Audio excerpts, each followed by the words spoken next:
कितने लोग उसको पसंद करेंगे? अच्छा नहीं लगेगा।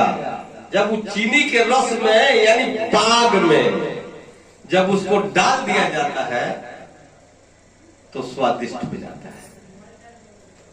पागल शब्द का मतलब यहां मीरा पागल हो गई थी। मीरा किस रस में डूब गई थी? जैसे तेल से निकाल करके अगर किसी को डायरेक्ट दिया जाए तो अच्छा नहीं लगेगा, लेकिन वही चीनी के रस में डुबा करके, तेल में से छान करके चीनी के रस में डुबा करके अगर किसी को दिया जाए तो बहुत स्वादिष्ट लगेगा। लेकिन सीधे तेल में से निकाल करके जिलेबी किसी को दिया जाए तो अच्छा नहीं लगेगा। ऐसे मीरा उस रस में डूबी थी जिस रस में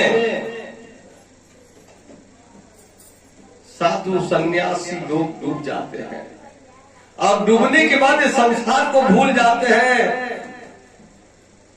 एक ही दिखाई पड़ता है जो सत्य है।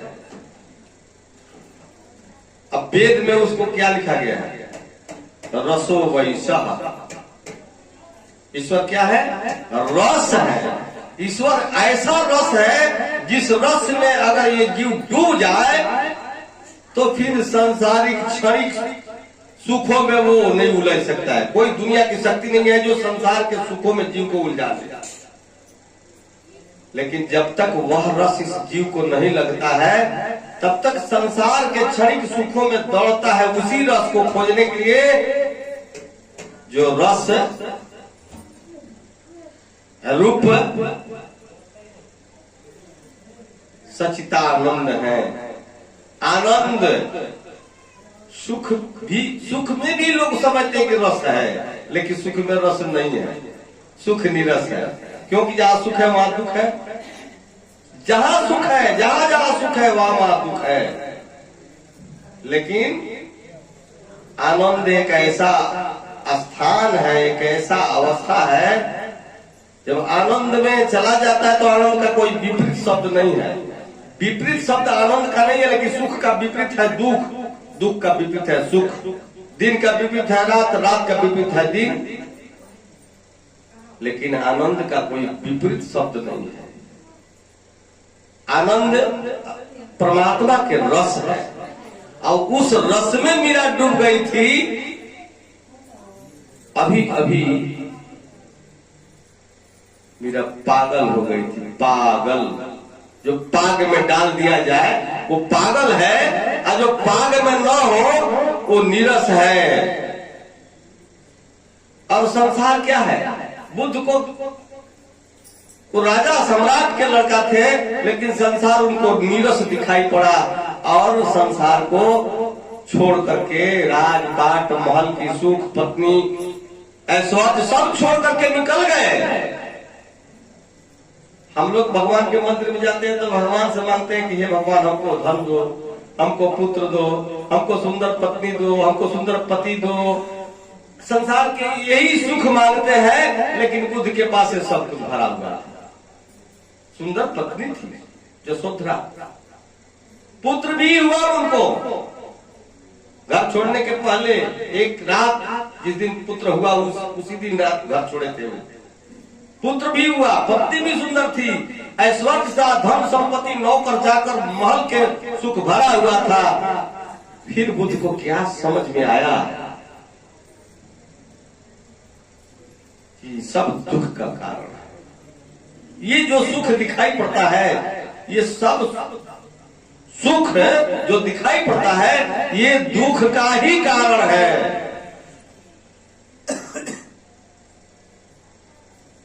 परमात्मा जब किसी जीव से प्रेम करते हैं तो सारे सुख छीन लेते हैं। जैसे ध्रुव का, जैसे प्रहलाद का, जैसे मीरा का। अभी इस पर हम बाद में बात करेंगे। गियर में गाड़ी लगा था पागल के, इसलिए मैंने बोल दिया, वही से शुरू किए। इसके पहले एक और शब्द आया था कि एक रात्रि शिव का है, दूसरा रात्रि संसार का है, स्वाग रात्रि शिव का है, शिवरात्रि, और तीसरा है नवरात्रि। जो शक्ति है।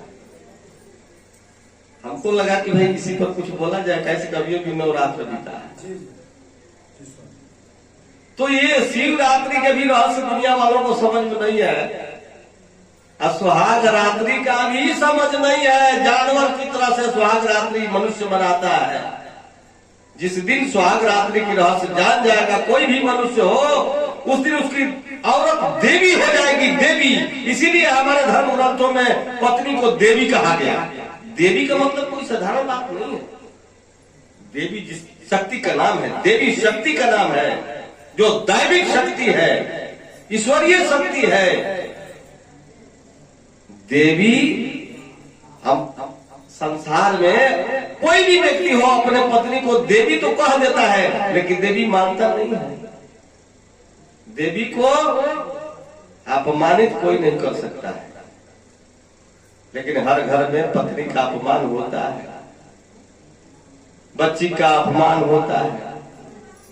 और बच्ची ही कभी पत्नी बनती है, छोटी सी बच्ची ही कभी पत्नी बनती है, क्योंकि उसका 9 रूप है, 9 अवस्था है उसका। और वो अवस्था प्राकृतिक से, उसमें संतों ने ईश्वर के शक्ति का झलक देखा, और शक्ति के झलक देख करके मार्कंडेय ऋषि ने लिखा देवी भागवत पुराण। और देवी भागवत पुराण लिखने के बाद उसमें से और शॉर्ट करके समझने के लिए संसार के जीवों को और शॉर्ट करके दुर्गा सप्तशती नाम का एक पुस्तक लिखा, जिसमें 700 मंत्र लिखा गया, जो सिद्ध मंत्र है और दुनिया के कल्याण करने वाला। कुछ लोग ये समझेंगे कि महाराज जी तो अब दुर्गा जी के महत्व बढ़ा रहे हैं। अरे दुर्गा को पहले समझो कि दुर्गा है कौन। दुर्गा कोई कल्पना की कोई देवता, कोई स्त्री रूप में कहीं बैठी नहीं है। जानने की कोशिश करो कि वो दुर्गा है कौन। दुर्गा दुर्गति विनाशिनी, जो दुर्गति को विनाश कर दे उसका नाम दुर्गा है। जो दुख का समाप्त कर दे उसका नाम दुर्गा है। दुर्गा कोई कल्पना की कोई स्त्री बैठी नहीं है कहीं, क्योंकि ये दुर्गा सप्तशती का रचना मार्कंडेय ऋषि ने किया देवी भागवत पुराण से उठा करके। और देवी भागवत पुराण का रचना मार्कंडेय पुराण से उठा करके किया उन्होंने। दुर्गा है, दुर्गा दुर्गति विनाशिनी। दुर्ग कहा जाता है किला को, महल को। और एक महल है जो 7 मंजिल है महल, और वो 7 मंजिल का महल तेरा शरीर है, मानव शरीर, जिसमें मूलाधार, स्वादिष्ठान, मणिपुरक, राहत, विशुद्धा, आज्ञा चक्र, सुन चक्र, यानी 7 चक्रों की महल है। इस दुर्ग का संभालना और इस दुर्ग का ढहा देना दुर्गा का काम है। ढहाना भी दुर्गा का काम है और संभालना भी दुर्गा का काम है। अगर इस 7 महल के दुर्ग में कोई दैत्य, कोई राक्षस विनाश करता है तो दुर्गा उसका विनाश कर देती है, उस राक्षस का। अगर उस महल में कोई संत महात्मा रहता है तो उसका कल्याण कर देती है। अब ये तो कथा है, संकेत है। उस संकेत को समझना है कि मार्कंडेय ऋषि क्या लिखते हैं। ध्यान देकर सुन, लिखे तो फिर मत रहो, सुन तेरा फायदा करिए। हम तरह समय बने हमें किताब बनी था, हमरा से पढ़त रहिए कहियो। अब वचन तरह के देते नहीं, हत्ता लोग के सामने एगो दूगो गवाही ना तरह का ना छोड़े हो संगे रखे। हत्ता लोग के सामने को तू हमरा के छोड़ दिया, हम तरह के छोड़ का लिखबो, हमारे के किताब बना के पढ़ो। हमरा के पढ़ लेबो जइया तो या हमरा लेखा हो जइबो। सोई जानत जो ते जनाई, जानत तुम्हें हो जाई। जान जइबो जइया हमरा के तो या हमरा लेखा हो जइबो। कोनो अंतर नहीं है। गुरुजी के अगर जान गई रही तो तू हो गई रहे तो गुरुजी खा। कुछ लोग कहले जे गुरुजी के सामने तो गुरुजी हो जइबो। जो कहेला ज्ञान नहीं, शेर के बच्चा सियार ना होला कबो शेर हो। तो मार्कंडेय ऋषि लिखते हैं कि वो सबसे पहले भाव आनी इस जीव के अंदर जिस समय में भाव आ जाए, किसके प्रति? उस स्वामी के प्रति, उस परम पुरुष अविनाशी के प्रति, जो सतलोक निवासी है उसके प्रति भाव आनी, भवानी सीधा शब्द है, कोई इसमें लपेट सपेट नहीं है, कोई इसमें उल्टा सीधा कोई बात नहीं, सीधा बात है भावानी भवानी। अब वो भवानी की पहला रूप का चर्चा करते हैं, प्रथम शैल पुत्री। इस जीव के अंदर भाव आए, पहले उस प्रभु के प्रति भाव उत्पन्न हो, प्रकट हो, इस जीव में भाव प्रकट हो, वो भाव आ जाए, भाव आनी, वो भवानी की उत्पत्ति की बात करते हैं कि भवानी पहले, भाव आनी पहले, यानी वो भाव उत्पन्न होता है। तो कैसा भाव हो? प्रथम शैल पुत्री, पुत्र का क्यों नहीं चर्चा किए? मार्कंडेय ऋषि पुत्र का क्यों नहीं चर्चा करते हैं कि प्रथम शैल पुत्र, शैल पुत्री क्यों कहते हैं? शैल का मतलब होता है पहाड़, पर्वत। शैल, प्रथम शैल पुत्री, यानी वो शक्ति जो है, परमात्मा की शक्ति, उस परम पुरुष अविनाशी की शक्ति। प्रथम शक्ति परमात्मा नहीं, परमात्मा की शक्ति। ध्यान देना, नहीं तो भ्रम हो जाएगा, तुरंत भ्रम पकड़ लेगा। परमात्मा की बात नहीं कर रहे हैं मार्कंडेय ऋषि, परमात्मा की शक्ति की बात कर रहे हैं। और परमात्मा की शक्ति का सबसे पहला कौन शक्ति? परमात्मा के प्रति भाव आए, भाव आए पहले इस जीव के अंदर। भवानी, भवानी स्त्रीलिंग शब्द का संकेत करते हैं, तो उस भवानी का रूप क्या प्रथम में होगा? शैल पुत्री। भाव की बात नहीं करें, भवानी की बात कर रहे हैं। अगर भाव की बात करते तो भरत जी जैसा शक्ति प्रकट होता, भरत की बात, रामायण की बात आ जाता, लेकिन भरत की बात हम बोलेंगे बाद में, अभी भवानी की बात बोल रहे हैं। भाव आ जाए, पहला भाव जीव के अंदर, उस प्रभु के प्रति भाव आए, भाव आनी, तो भवानी प्रथम क्या? शैल पुत्री। शैल माने पर्वत होता है, पहाड़ होता है, और पहाड़ स्थिर होता है, मनुष्य के हिलाने डुलाने से नहीं डुलता। किसी जानवर के, किसी भैंसा वगैरह के, किसी बाघ शेर के हिलाने डुलाने से नहीं हिलता। ऐसे संकेत करते हैं मार्कंडेय ऋषि कि भाव ऐसा हो, भक्ति, भक्ति ऐसा हो, भाव आनी ऐसी भक्ति हो जो पर्वत की तरह से अडिग हो।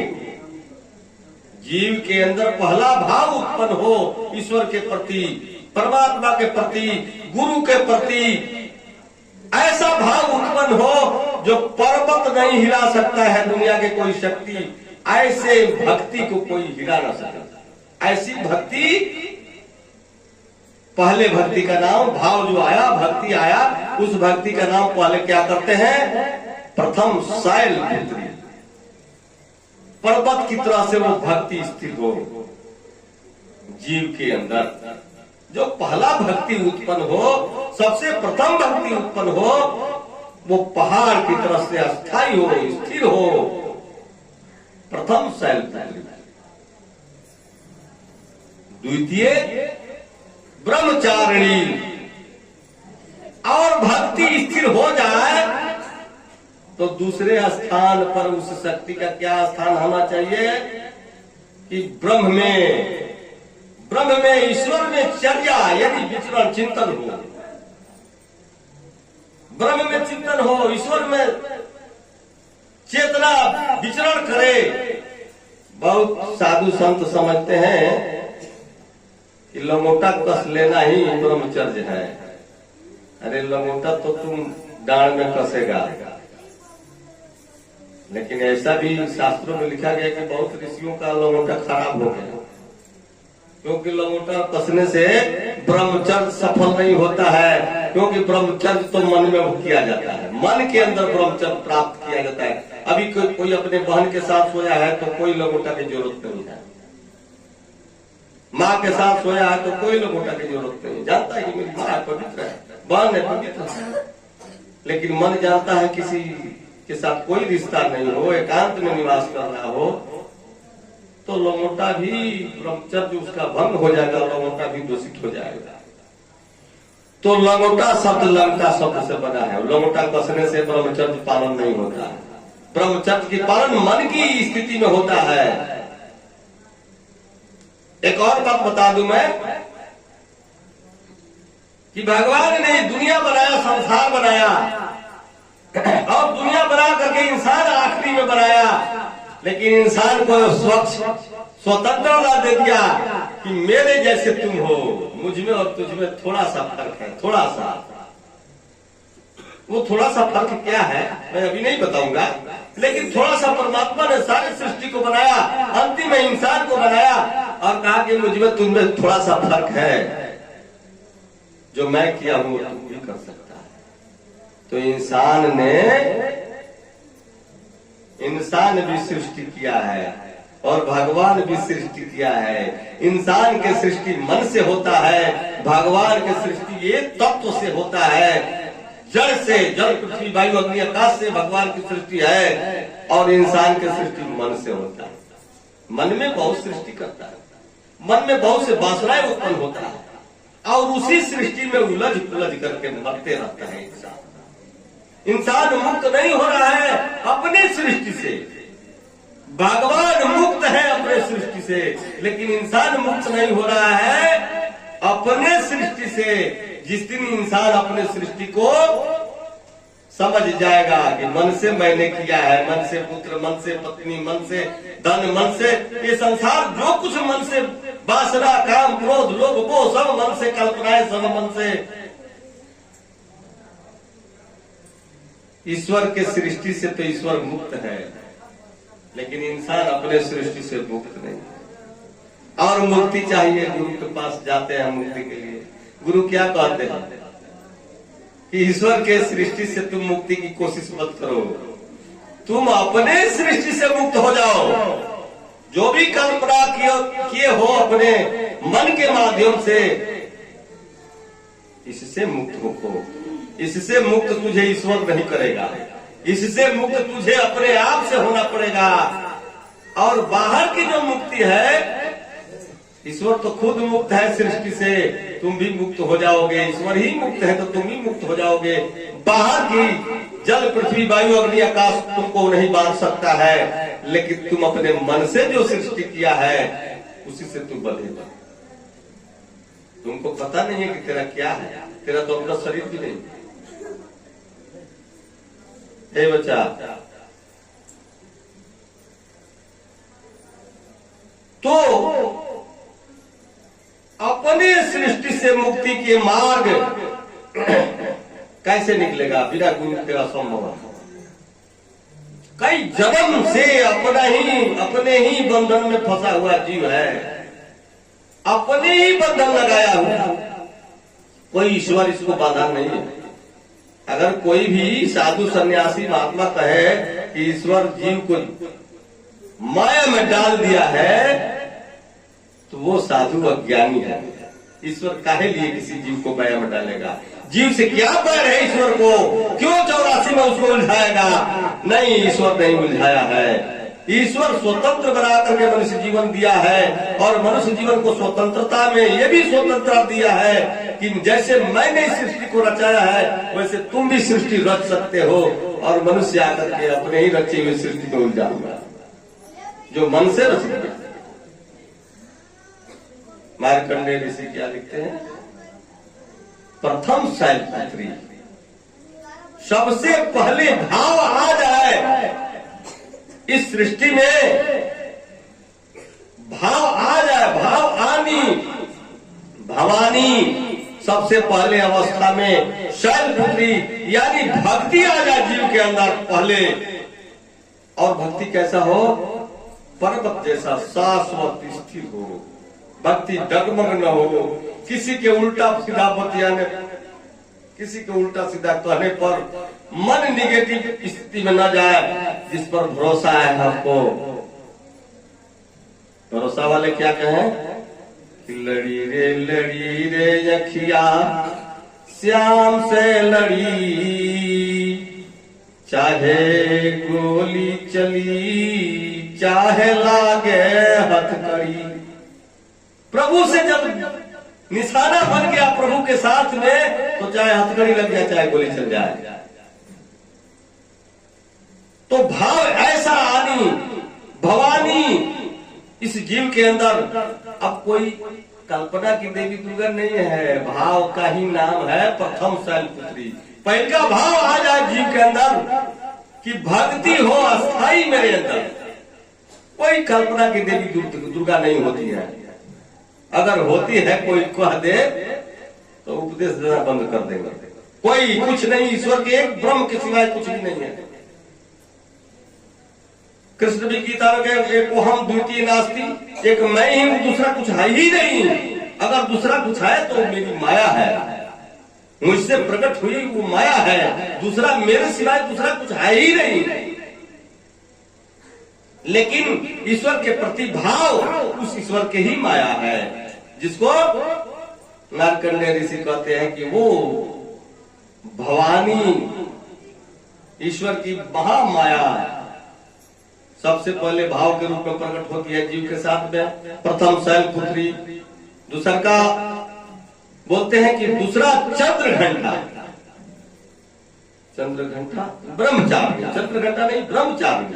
दूसरा में बोलते हैं कि ब्रह्मचारिणी, यानी जब भाव आ जाए भक्त के अंदर, जीव के अंदर जब भाव आता है तो जानता है कि ये मुझे जो भी मेरे अंदर ऊर्जा है, जो भी मेरे अंदर शक्ति है, जो श्वास लेते हैं छोड़ते हैं, लेते हैं छोड़ते हैं, हृदय धड़कता है, जिस ऊर्जा से मैं चल रहा हूँ बोल रहा हूँ, ये ऊर्जा ईश्वर का है, मेरा नहीं है।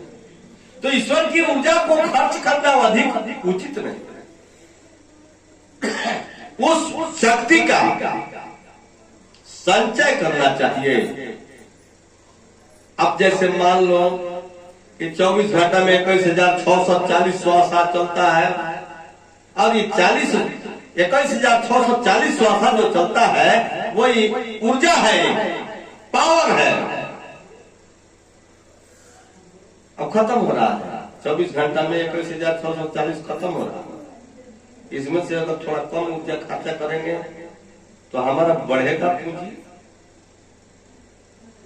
जैसे मान लो कि 100 रुपया किसी ने हमको दिया, 10-10 रुपया खर्चा करते हैं तो 10 दिन में खर्च हो जाएगा। 5-5 रुपया खर्चा करते हैं तो 20 दिन जाएगा। अगर 2-2 रुपया खर्चा करते हैं तो 50 दिन जाएगा। 1-1 रुपया खर्चा करते हैं तो 100 दिन जाएगा। जितना ही खर्चा हमारा कम होगा उतना ही अधिक समय तक लास्टिंग करेगा। उसी तरह से ये श्वासा जो है ईश्वर की तरफ से मिला है, एक पूंजी है। अब इसको जितना ही हम घटाएंगे तो घटेगा कैसे?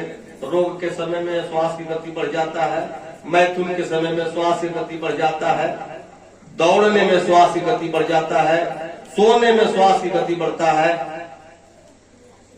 लेकिन स्थिर स्वभाव में हो तो श्वास की गति 15 से 15.5 बार 1 मिनट में चलता है। जितना घट जाए उतना आगे बढ़ेगा। तो इसको संचित करना, इसको बचाना, ये जो श्वासा मिला है ब्रह्म की तरफ से मिला है, ईश्वर की तरफ से मिला है, और उस ब्रह्म की तरफ से जो पूंजी मिला है उसको बचाना ये ब्रह्मचारी का विषय है। तो द्वितीय में कहते हैं कि ब्रह्मचारी भाव आ जाए, और ये भी भाव आ जाए कि इस शक्ति को संचय करना है हमको, तो ब्रह्मचारिणी वो भाव, वो भवानी शक्ति संचय की स्थिति में। तीसरा चंद्र घंटा। तीसरी स्थिति में उसी शक्ति का नाम प्रथम में क्यों हाला कर रहे हो? शैलपुत्री यानी पर्वत की तरफ से भक्ति हो।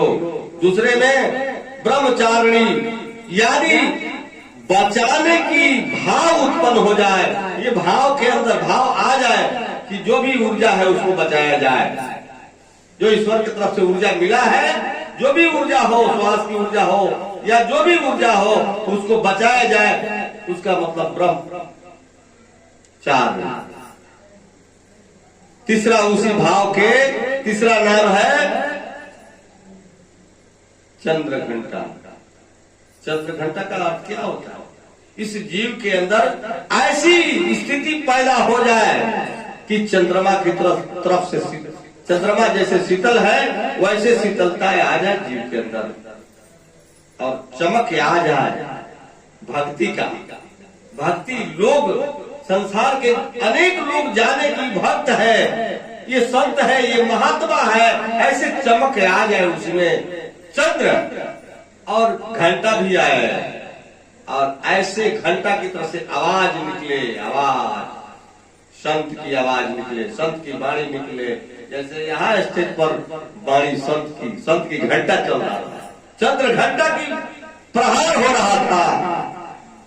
चंद्र की तरह से शब्दों में शीतलता हो और घंटा की तरह से वो आवाज जाए, प्रवेश करे, दूसरों को शीतल करे, ये भाव उतर जाए जीव के अंदर, तो तीसरा मां के रूप चंद्र घंटा। चौथा रूप क्या होता है? चौथा रूप में मार्कंडेय जी लिखते हैं कुष्मांडा। चौथे रूप में भवानी यानी भाव आने के रूप का बात करते हैं। कोई कल्पना की देवी देवता को मत समझो। अब तो भाव से ये भी मान लेते हो कि कोई दुर्गा जी कहीं बैठी हुई है, भाव ये भी तुम्हारा भाव हो सकता है। कल्पना के देवता भी खड़ा कर सकते हो। नहीं, जीव के अंदर भाव की बात हो रहा है। मार्कंडेय ऋषि उस जीव की भावना की बात कर रहे हैं। ये भावना है, जागी रही भावना जैसी प्रभु मूर्ति लिखित ऐसी। गोस्वामी जी लिखते हैं कि भाव से भगवान की मूर्ति बनता है। जागी रही भावना जैसी प्रभु मूर्ति निरखित ऐसी। गोस्वामी जी लिखते हैं कि भावना से प्रभु की मूर्ति प्रकट होता है, उसी तरह से भावना से भी देवी की मूर्ति प्रकट होता है। कोई देवी वो भी काली पीली कुछ नहीं है। ये भाव की बात मार्कंडेय ऋषि लिख रहे हैं। अब वो भाव चौथे स्थिति में, ये तीन स्थितियां हैं तमस की, तमोगुण की स्थितियां है। प्रथम शैलपुत्री, द्वितीय ब्रह्मचारिणी, तृतीय चंद्र घंटा। ये तमोगुण की स्थिति है। जीव के अंदर ये तीन गुण होता है, रजोगुण, तमोगुण, सत्वगुण। और ये तीनों गुण मनुष्य के अंदर तीन तरीके 9 भाव प्रकट करते हैं। 9 तीन गुण है और एक गुण के तीन व्याख्या होता है, तो तीन तरीके 9 भाव प्रकट करते हैं। पहला भाव ये रजो तमोगुण की 3 है। अब रजोगुण की भाव प्रकट करते हैं। कुष्मांडा, कुश शब्द पर ध्यान देना है। कु उष मंडा, 3 बात है। उषरता की बात है बीच में, कु की बात है जैसे कुविचार, कुकर्म। कु माने अच्छा नहीं हो, जो मल के साथ हो, जो गंदगी के साथ हो, तो वहां शब्द क्या है? कुष्मांडा। कु उसरता है, ऊर्जा है, लेकिन वो ऊर्जा पवित्र नहीं, ऊर्जा वो मिला हुआ मिश्रण ऊर्जा है।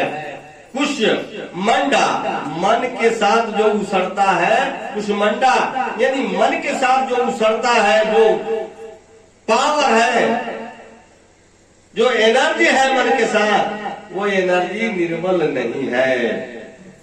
कुष्मंडा मिला हुआ है, मिला हुआ, अच्छा और बुरा दोनों स्थितियों में वो उसरता है। ये भाव चौथा भाव है कि जीव के अंदर, अभी जीव के अंदर निर्मलता नहीं है। जैसे गोस्वामी जी लिखते हैं रामायण में कि भूमि परत भा डाबर पानी, जनु जीव ही माया लपटानी। आकाश से पानी गिरता है तो स्वच्छ रहता है, लेकिन मिट्टी जब पृथ्वी पर गिर जाता है वो पानी, तो मिट्टी से मिल करके वो निर्मल नहीं होता है, मल से भर जाता है। मिट्टी के साथ वो निर्मल नहीं रहता है। आकाश में मिट्टी से मिलने के पहले तो निर्मल रहता है, लेकिन मिट्टी पर गिरते ही डाबरा हो जाता है। डाबरा माने गंदा हो जाता है।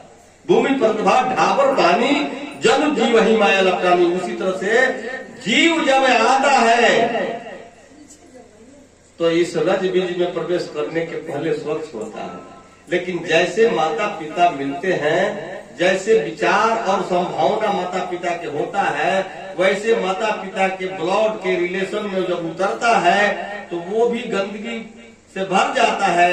जैसे आकाश से पानी गिरता है तो मिट्टी पर गिर करके गंदा हो जाता है।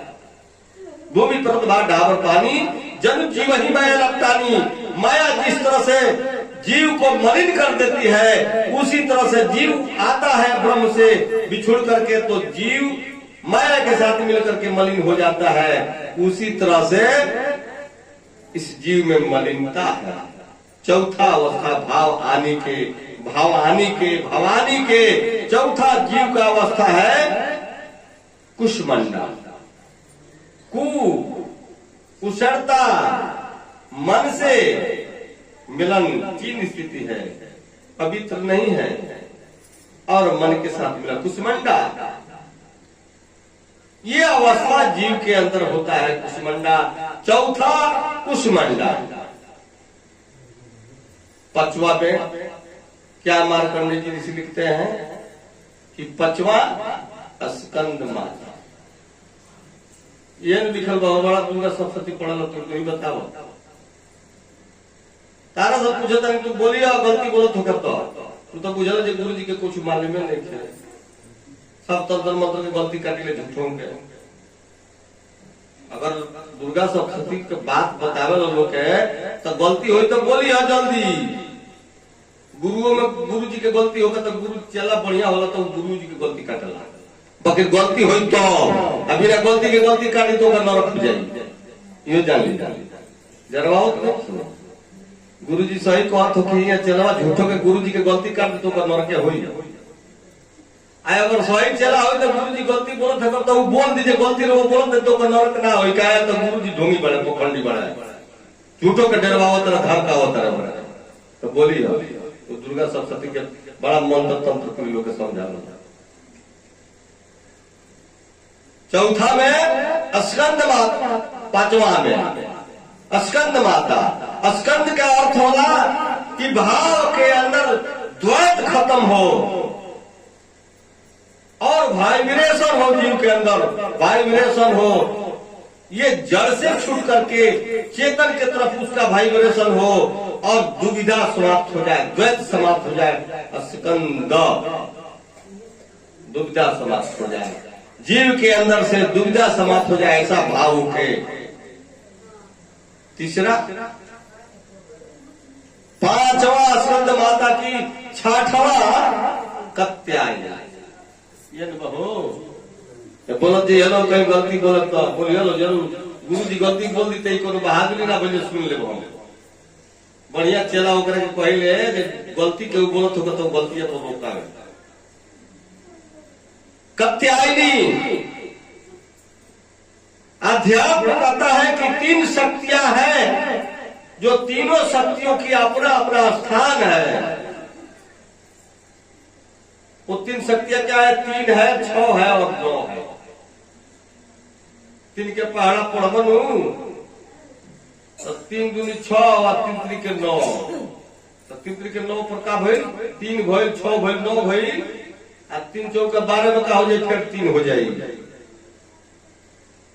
3 दूनी 6 और 3 त्रिके 9, 3 6 9 भइल, आ 3 चौके फिर 3 हो गई, आ 3 5 फिर 6 हो गई, आ 3 चौके 18 फिर 9 हो गई।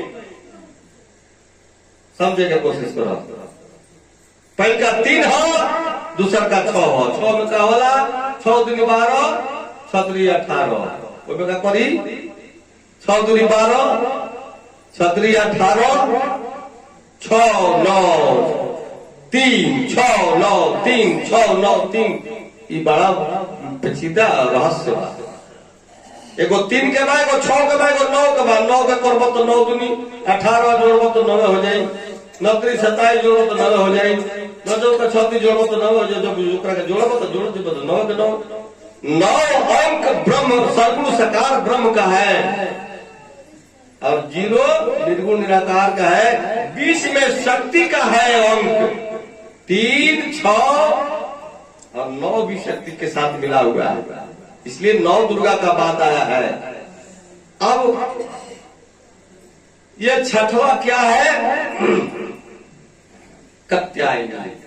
इसमें 3 शक्तियां हैं, इच्छा शक्ति, क्रिया शक्ति और ज्ञान शक्ति। इच्छा शक्ति से तुम्हारा इच्छा शक्ति अगर जागृत हो जाए और तुम जो भी कह दो कि ये होना चाहिए, मेरे अंदर ये इच्छा प्रबल है कि यही होना चाहिए, इच्छा शक्ति अगर जागृत हो जाए तो जो इच्छा धरहि मन माही,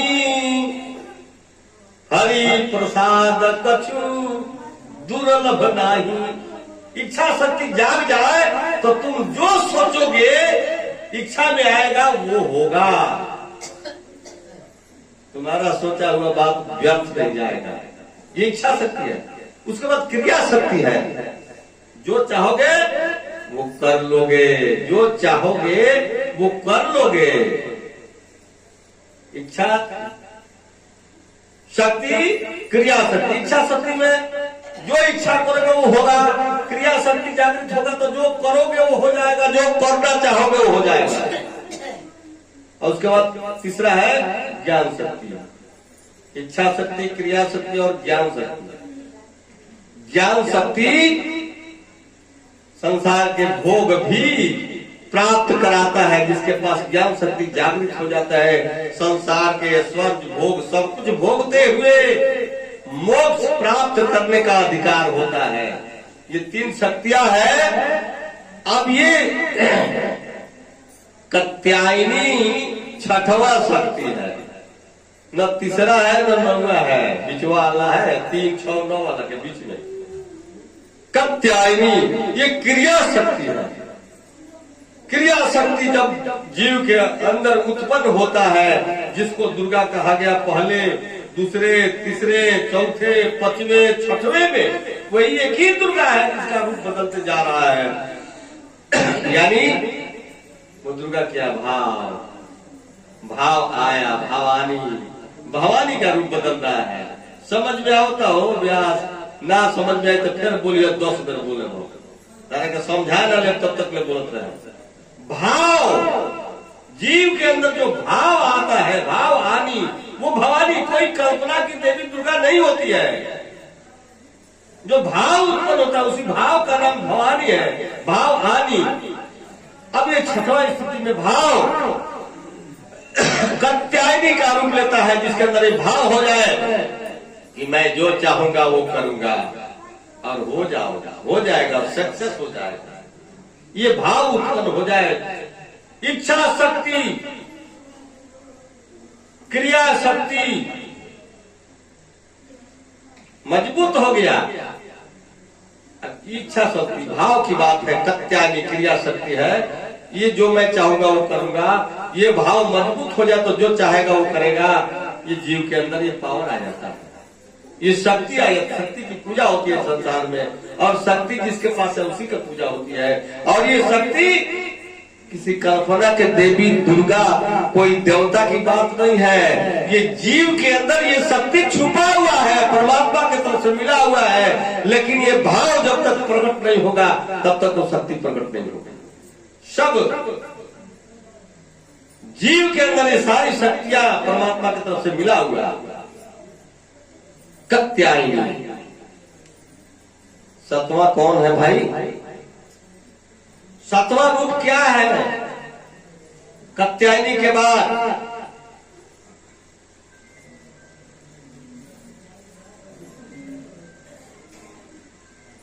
काल रात्रि। काल रात्रि, काल में समय होता है, रात्रि में अंधकार होता है।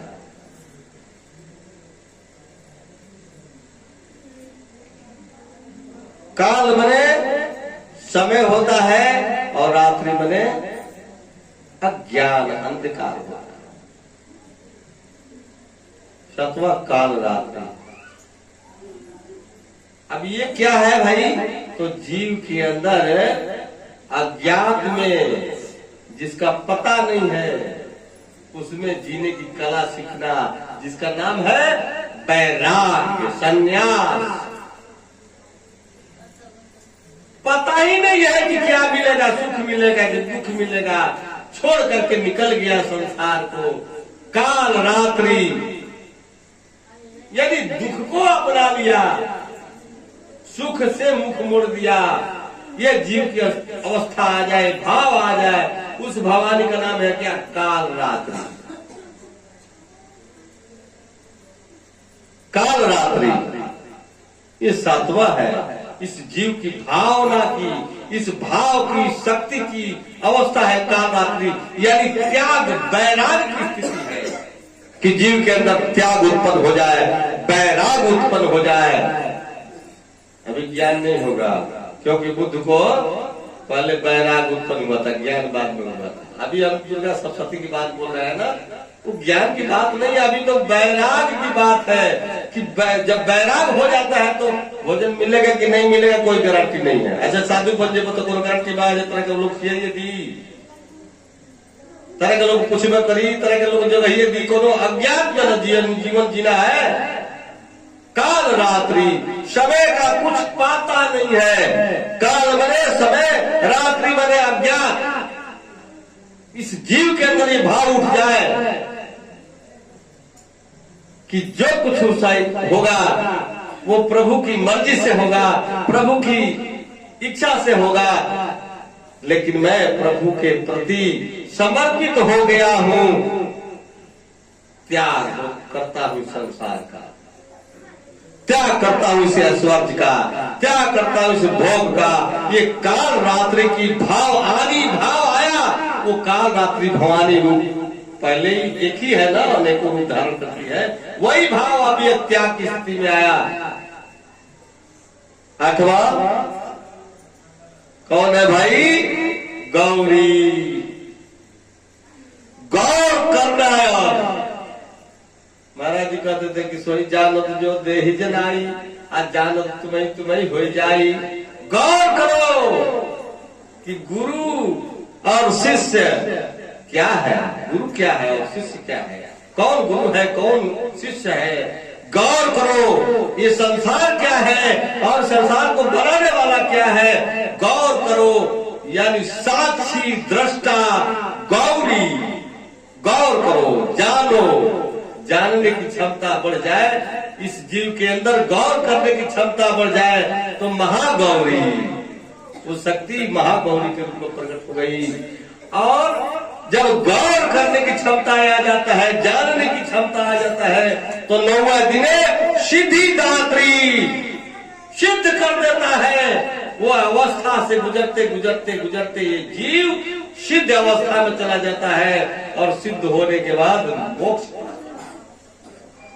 यही दुर्गा सप्तशती में मार्कंडेय ऋषि ने भाव की, इस जीव के भाव के 9 अवस्थाएं गिराए हैं अब ये 9 अवस्थाएं कल्पना में कोई देवी दुर्गा कोई कल्पना की कोई बैठी हुई है, इस भाव में किसी को नहीं मुड़ना चाहिए। ये जीव का भाव है, ये जीव के भाव आता है जीव के अंदर, यही जीव के साथ भवानी की प्रकट स्थितियां हैं। अब दूसरा बात यह है कि भाव में त्याग की भी बात आया, वैराग की भी बात आया। तो बुद्ध के अंदर पहले वैराग उत्पन्न हो गया। बुद्ध राजपाट छोड़ करके, महल छोड़ करके निकल गए परमात्मा के, सत्य के, ईश्वर के खोज में। वैराग उत्पन्न हुआ पहले, लेकिन सारी दुनिया जानती है कि बुद्ध को ज्ञान नहीं हुआ था। जिस समय घर छोड़े थे उस समय ज्ञान नहीं हुआ था बुद्ध को। और जब जिस दिन बुद्ध को ज्ञान हुआ, उस दिन ज्ञान होने के बाद फिर घर की तरफ वापस लौट पड़े। बुद्ध वापस लौटे। क्यों? जिस वस्तु को तू त्यागा है, त्यागने की अधिकार तुम्हारा। जैसे ये मोबाइल मेरा है, इसको मैं त्याग सकता हूँ और त्यागी हो सकता हूँ, लेकिन मेरा ही नहीं है, इसको मैं त्यागता हूँ। किस बात का त्यागी है? संसार को मैंने नहीं बनाया, इस पदार्थ को मैंने नहीं बनाया, इसी संसार और पदार्थ को मैं त्याग करके भाग रहा हूँ। मुझसे बड़ा ज्ञानी कौन है? जो मेरा ही नहीं है उसको मैं क्या त्याग सकता हूँ? त्यागने की अधिकार तो मेरा वस्तु होना चाहिए। इसलिए बुद्ध को पहले त्याग उत्पन्न हुआ, वैराग उत्पन्न हुआ, और बाद में उनको ज्ञान हुआ। जब ज्ञान हुआ तो उनको पता चला कि व्यर्थ की त्याग था। ये तो त्याग व्यर्थ की था, त्यागने की कोई जरूरत नहीं है। क्यों? कि परमात्मा ने संसार को बनाया और संसार को त्याग करके इस संसार से अलग है। दुनिया वाले परमात्मा को देखते ही नहीं है कि कहाँ है वो। संसार को बना करके संसार को त्याग दिया है। जिस दिन बुद्ध को ज्ञान हुआ उस दिन उनको पता लगा कि परमात्मा ने संसार को बनाया और संसार को त्याग करके कहीं और बैठा है, जो दुनिया वालों को पता नहीं चलता है। लेकिन मनुष्य भी एक अपना संसार बनाया है मन से। इस संसार को जब तक नहीं त्यागेगा, जैसे परमात्मा ने इस संसार को बना करके संसार को त्याग दिया है, संसार में कोई ऐसा व्यक्ति नहीं है जो परमात्मा को ढूंढ निकाले। अगर कोई परमात्मा को निकाल करके दिखा दे तो मैं उसको गुरु मानूंगा। संसार को बनाने वाला परमात्मा, परमात्मा से विरक्त है, मुक्त है। उस तरह से मनुष्य अपने मन से एक संसार बनाया है। अगर इस संसार को त्याग दे तो परमात्मा में और उस मनुष्य में रत्ती मात्र की फर्क नहीं है। वो परमात्मा है, वो मनुष्य जो अपने बनाए हुए संसार को त्याग दिया। जैसे परमात्मा ने अपने बनाए हुए संसार को त्याग दे, कहीं महाअवस्था में विचरण कर रहे हैं। ऐसे मनुष्य अपने मन से जो संसार बनाया है। अब कोई कहेगा कि जिसको समझ में नहीं आएगा कि आदमी कहाँ संसार बनौले वाला। एक कथा याद आता है। दो मित्र थे, एक समुद्र के तट पर दोनों मित्र बैठ करके आपस में बात कर रहे थे। तो एक मित्र ने कहा, यार हमको ये सोच है कि कम से कम 1000 गाय पालेंगे, 1000 गाय के पालेंगे, उसके बाद हो भी डेयरी खोलेंगे। डेयरी खोलने पड़ा तू, डेयरी खोलने पड़ा भैया के। वो लोग सोच रहे थे कि हम 1000 गाय पालेंगे, डेयरी खोलेंगे, उसे कमाएंगे, ये करेंगे वो करेंगे।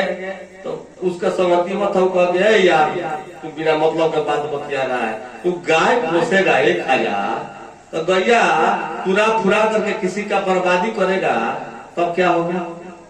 अरे भाई देख लिया जाएगा। तो उसके दोस्तों ने कहा कि अब तो हम फुलवारी लगाएंगे 30 एकड़ में, फुलवारी लगाएंगे।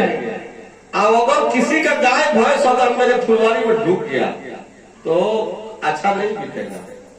तो कहा कि यार हम तो फुलवारी, अब तुम्हारे फुलवारी में मेरा गाय भैंस चली जाएगी तो हम क्या करेंगे, थोड़ा तुम मित्र हो तो बर्दाश्त नहीं। तो कहा कि नहीं बर्दाश्त करेंगे, तुम अपना डेयरी खोलोगे उससे कमाओगे, हम फुलवारी लगाएंगे तो हम उसमें अपना आयश आराम करेंगे। और वो दोनों दोस्त में झटका झूमर हुआ और कहा कि बालू के रेत पर खींच दिया इस तरह से लकीर, और कहा कि इधर मैंने 100-1000 गाय मैंने इस डेयरी में खोल दिया। लकीर खींच करके गाय खोल दिया 1000, तो उसके बगल में वो खींच दिया बालू के एथी पर रेत पर कि तो हमने ये 100 एकड़ का बगीचा लगा दिया, अब इसमें तुम्हारे गाय आएगी तो मुश्किल हो जाएगा। तो वो कहता है कि क्या करेगा तू, बस उसका गाय, वो कहता है कि हमारा गाय तुम्हारे एथी में घुस गई, तुम्हारे फुलवारी में घुस गई। अब फुलवारी में घुस गई, मार शुरू हो गया और दोनों मित्रों में ऐसा भयंकर मार हुआ कि दोनों का कपार फट गया। अब देख लो, ना वहाँ फुलवारी है, ना वहाँ डेयरी है, ना वहाँ गाय है, लेकिन मार शुरू हो गया। यही है मनुष्य का बनाया हुआ दुनिया। परमात्मा का बनाया हुआ दुनिया में कोई झमेला नहीं, लेकिन मनुष्य के बनाए हुए दुनिया में झमेला है। इसलिए मनुष्य जिस दिन अपने बनाए हुए दुनिया को मिटा देगा उसी दिन मोक्ष प्राप्त करेगा। परमात्मा तो खुद मोक्ष में है, दुनिया बना करके परमात्मा मोक्ष में है। और एक बात और मैं बता दूं कि ज्ञान भय से नहीं होता है। मैं अपना अनुभव बता रहा हूं, ज्ञान भय से नहीं होता है। बुद्ध को भय था कि लड़कपन बीत जाएगा, बुढ़ापा आएगा, बुढ़ापा आएगा तो रोग पकड़ेगा, रोग पकड़ेगा तो मृत्यु होगा। यही तो कहानी है भाई बुद्ध के जीवन में। तो इस जीवन में बुढ़ापा आएगा, रोग पकड़ेगा, मृत्यु आएगा, इससे बचने का क्या उपाय है? सन्यासी को देखकर कहा कि सन्यासी के पास समाधि लगाने की ज्ञान है तो इस सब रोग से वो बच जाएगा। तो सन्यास ग्रहण कर लिए। बुद्ध ने सन्यास क्यों ग्रहण किया? भय से, भय से। और भय से कभी ज्ञान प्राप्त नहीं हो सकता। ये सिस्टम है कि कभी भी भय से ज्ञान प्रकट नहीं होगा। और बुद्ध भय से बैराग को उत्पन्न हो गए, बैराग उनके अंदर आ गया और संसार छोड़ करके राजमहल छोड़ कर निकल गए। लेकिन जिस दिन बुद्ध को ज्ञान हुआ उस दिन बुद्ध को ये भी पता चला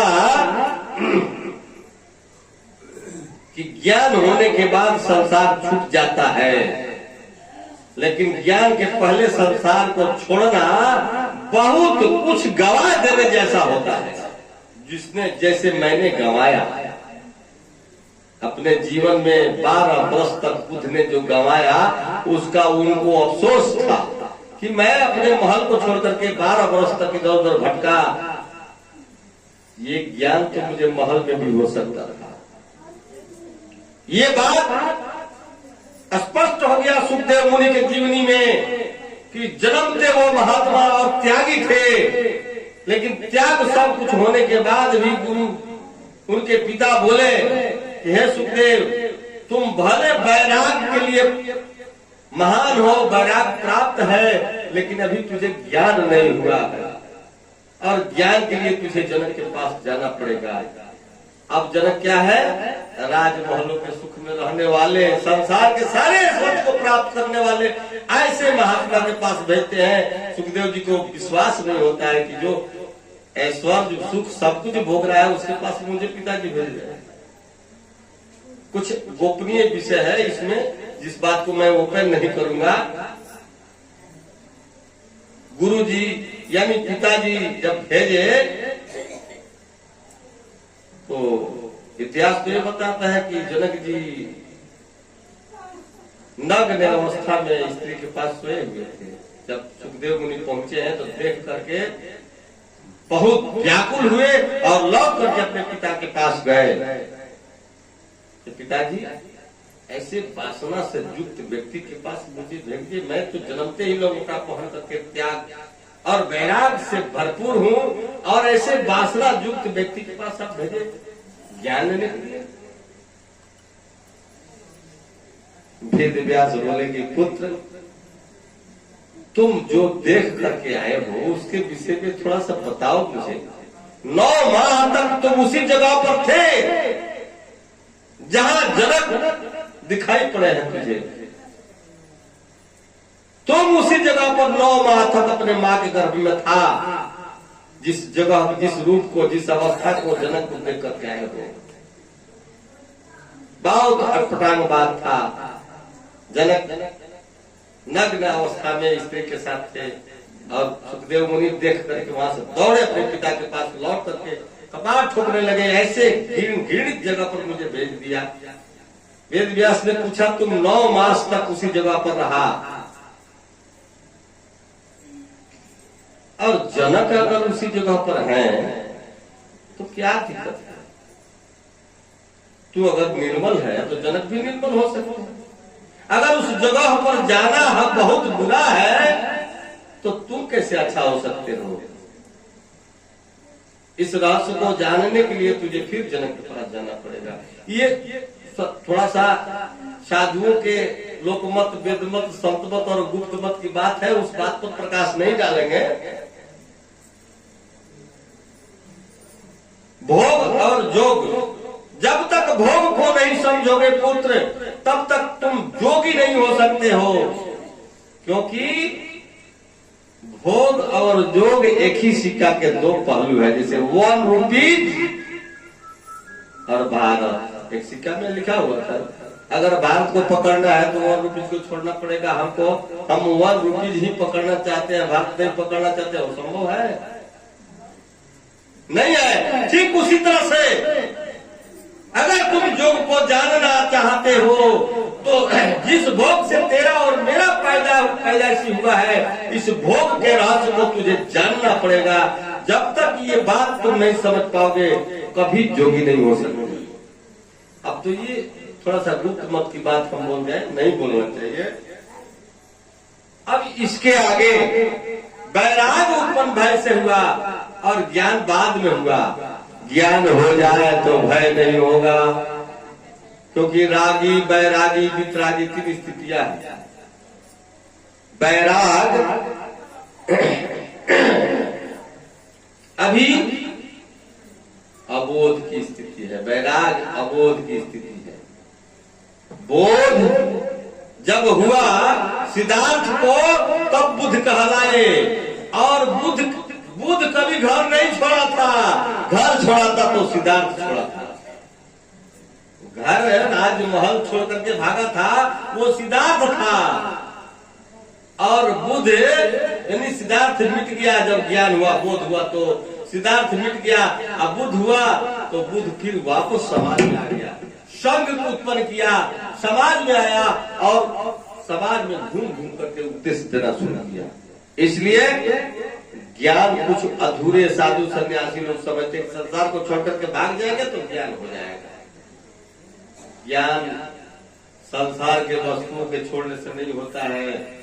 मन में जो वासना है, मन की कल्पनाएं हैं, उससे मुक्ति लेने के बाद ही वैराग उत्पन्न हो सकता है।